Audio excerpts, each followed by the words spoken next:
In this tutorial video, we are trying to find the highest common factor using our Casio calculator fx-83gt. Same steps for the 85gt.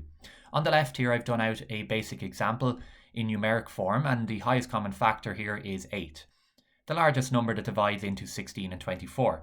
So let's find the answer to the highest common factor using our Casio calculator.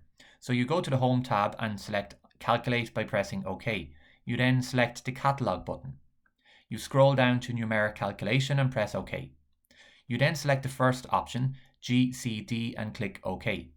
I now want to input the two numbers I want to find the highest common factor of, 16 and 24. So I type 16. I then need to input a comma, so Shift.